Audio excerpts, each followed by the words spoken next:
Let us consider this is any cylindrical conductor whose two ends are connected to a cell which supply a voltage V.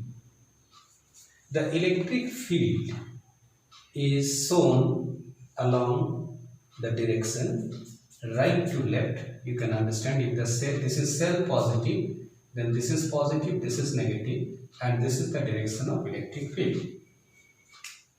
Let A is the area of cross section of the conductor, L is the length of the conductor, then the drift velocity of electron Vd.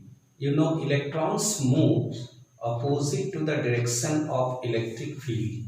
So the free electrons start moving opposite to the direction of electric field, that is towards the positive terminal of cell. Now acceleration of the electron is given by A equal to F by M. Acceleration equal to force by mass. What is force? E into E, charge into electric field, equal to force divided by mass. And electric field is equal to voltage by length. So E by M into V by L, where V is the potential difference maintained across the two ends of the conductor of length L. So the result is EV by Mn. EV by Mn. Let this is equation number 1. Then we know that the drift velocity Vd equal to A into tau. A is the acceleration of the free electron and tau is the mean or average relaxation time. Vd is the drift velocity. This is equation 2. We also know the relation between drift velocity and current. I equal to NEAVD. N is the number of free electrons per unit volume. E is the charge of one electron. A is the area of cross section of the conductor and Vd is the drift velocity. So Vd is equal to I divided by NEA. This is equation 3. So equation 2 and equation 3 both are the equations of drift velocity. So we can say from equation 2 and 3, what we can write? A tau equal to I divided by NEA. Equating equation 2 and 3, we get A tau equal to I divided by NEA. Now we substitute the value of A from equation 1 to this equation. So what we get? In place of A we write EV by ML into tau equal to I divided by NEA. Now V is the voltage. From this equation we get V equal to M by NE square tau, M by NE square tau into L by A into L by A into I. If you make V a subject of equation, then you get M by NE square tau L by A into I equal to voltage V. Now, if the physical conditions like temperature, pressure, etc. remains constant, then the parameters like M, L, A, small n, E all remain constant, then you can say voltage directly proportional to current. V directly proportional to current, that is potential difference across the ends of the conductor is directly proportional to the current which is flowing through the conductor.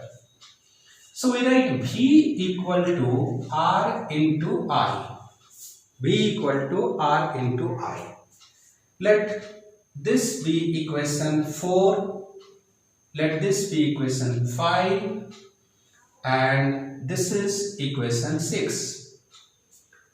Now if you compare equation 5 and 6, or if we equate equation 5 and 6, then we get Ri equal to m by n e square tau L by A into I. We cancel I. So what is the resistance of the conductor? We can say resistance of the conductor R equal to, we are getting the value of R equal to m divided by R equal to m divided by n e square tau into L by A. Now, the mean relaxation time are the characteristics of the conductor. Thus, the term m by n square tau is known as resistivity. This term is known as resistivity. Resistivity, which is denoted by rho. So we are getting R equal to rho into L by A, where rho equal to m by n e square tau. This is equation 7. This is equation 7. Now, in terms of rho, this equation take the form R is equal to rho into L by A. What is rho? Rho is called resistivity or specific resistance of the conductor. Now, if L equal to 1 meter, A equal to 1 meter square, then R equal to rho. So we can say resistivity is the resistance of a conductor of unit length and unit area of cross section. Now, from equation 5, if we consider equation 5, then we get this equation. Equation 5, we get V divided by L equal to m divided by n e square tau into I by A. What is V by L? This is the potential difference per unit length, which is known as electric field, and I by A, it is called current density J vector. So we can write E vector is equal to rho into J vector. Rho J vector. Now this rho is resistivity, and it should be noted that the resistivity of the material is independent of its geometry, such as length, area of cross section, volume, etc. It is purely a material's character, and the resistivity, this rho, and conductivity, how they are related. Reciprocal of resistivity is known as conductivity. So we can write that vector E is equal to 1 by sigma into vector J. So vector J is equal to sigma vector E. This form is known as Ohm's law in vector form or microscopic form. This form is Ohm's law in vector form. This is Ohm's law in vector form.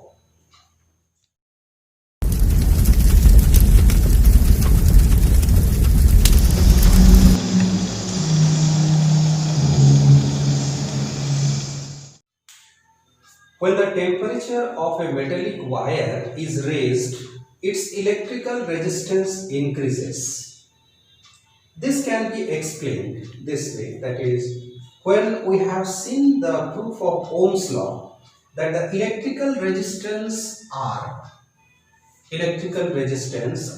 of a wire depends upon the length L, area of cross section A, and relaxation time tau according to the relation R equal to m by n e square tau L by A. Now for any given conductor L, that is the length of the conductor, is fixed, area of cross section of the conductor is fixed, M, N and E are fixed. So R directly inversely proportional to the average relaxation time tau. If lambda is the mean free path of electron, then R directly proportional to 1 by tau, and it is also directly proportional to V RMS by lambda. V RMS is the root mean square speed and lambda is the mean relaxation time. Now all of you know, with the increase in temperature, the root mean square speed of electrons will increase and lambda, that is mean free path, will decrease. If we consider this fact, then you can say with the increase in temperature, the resistance of the conductor will increase because V RMS will increase. If we consider R0 is the resistance of the conductor,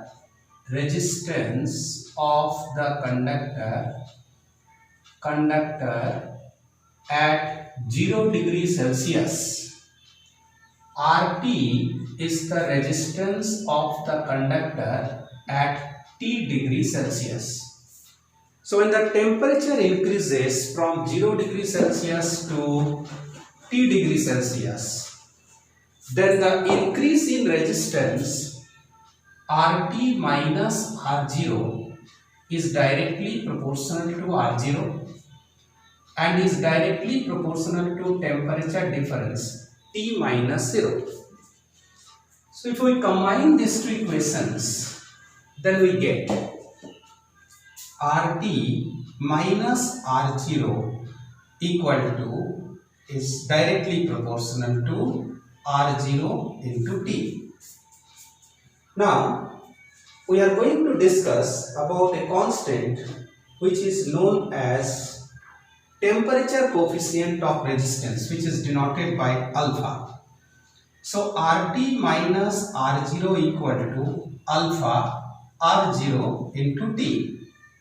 This proportionality constant alpha is known as temperature coefficient of resistance. This is called temperature coefficient of resistance. Now let us see what is the meaning of temperature coefficient of resistance. We say alpha equal to RT minus R0 divided by R0T. If we consider R0 equal to 1 ohm and T equal to 1 degree Celsius, then we can say alpha equal to RT minus R0. So we can get the definition of alpha on the basis of these three equations.